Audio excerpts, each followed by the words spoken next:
You think you own your cat. But the truth is, humans never actually domesticated them. They just tolerated us long enough to become gods. Cyprus, 9,500 years ago. A grave is dug just 18 inches from a human skeleton. Inside it, curled into the same reverent position as the person beside it, is a cat. 8 months old. Deliberately buried, no trace of a wound, no sign of a struggle. Someone loved this animal enough to send it into the afterlife beside them. And here's the strange part. Cyprus has no native wildcats. Someone brought this one across the sea on a boat.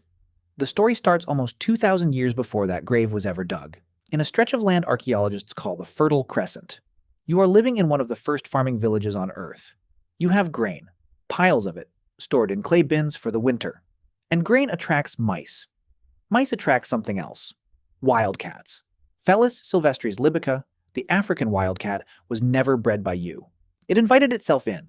In 2007, geneticist Carlos Driscoll led a study published in the journal Science, comparing DNA from nearly 1,000 cats, domestic and wild, across 3 continents. His conclusion: every house cat alive today, from the one asleep on your keyboard to the one yowling outside at 3 a.m., descends from a single wildcat lineage domesticated somewhere in the Near East roughly 10,000 years ago. But here's the thing. You didn't tame the cat the way you tamed the dog. Dogs were bred generation after generation for obedience. Cats tamed themselves. Think about it like this. You didn't build a partnership, you built a buffet, and something showed up to eat at it. The cats that could tolerate being near you, that didn't flee when a human walked past, ate more mice, survived better, and had more kittens. Over centuries, without you doing anything, you had selected for calm cats without lifting a finger. Charles Darwin himself called this kind of accidental breeding unconscious selection, and this may be the oldest example of it in human history. And here's what's wild about that. The cat you feed today has barely changed from that wildcat.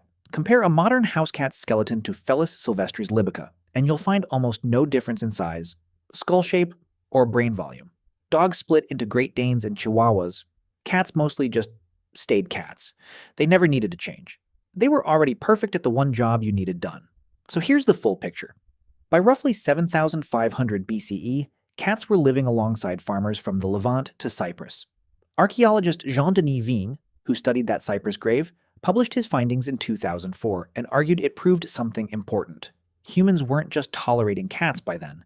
They were forming emotional bonds with them, burying them like family, thousands of years before Egypt ever entered the picture. Which brings you to Egypt, because that's where the story turns into worship. By 1500 BCE, cats in Egypt weren't pest control anymore. They were sacred.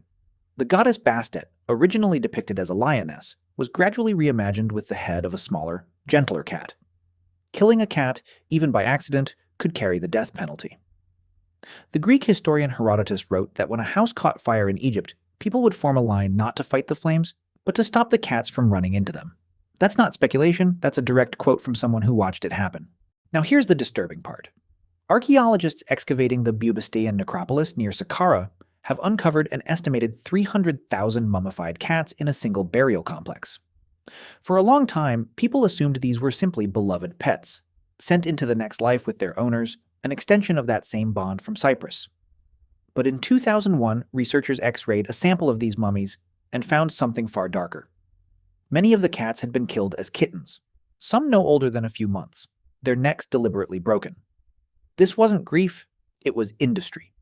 Temples were breeding cats specifically to be killed and sold to pilgrims as votive offerings, physical prayers to Bastet that a worshipper could purchase on the way into the temple. The same animal that Cyprus buried like a beloved companion 9,500 years ago had become, in Egypt, a product manufactured on a devastating scale, wrapped in linen, and sold by the thousands. The species that walked into your granary because it wanted your mice ended up worshipped as a god, and then killed by the hundreds of thousands in that god's name. But here's the thing that ties it all back together. Somewhere in that same Egyptian world, ordinary families kept cats not for temples, not for sacrifice, but the same way that person on Cyprus did nearly 9,000 years earlier. Tomb paintings from Thebes, dated to around 1250 BCE, show cats sitting under chairs at the family dinner table, sometimes wearing collars, sometimes even given their own names, painted in hieroglyphs beside their owners. So here's the full picture, compressed. A wildcat wandered into your grain store 10,000 years ago. You didn't train it. You didn't breed it. You just stopped chasing it away, and it stayed. It followed you across an ocean to an island with no wildcats of its own. It got buried next to you like family. And then, a few thousand years later, it got worshipped as a goddess, mass-produced as a sacrifice, and still, somehow, kept its place under your dinner table. Right now, in your house, there might be an animal doing almost exactly what that first wildcat did 10,000 years ago. Sitting near you, watching you eat, deciding on its own terms that you're worth staying close to. You never really domesticated the cat. It just decided you were useful enough to keep around.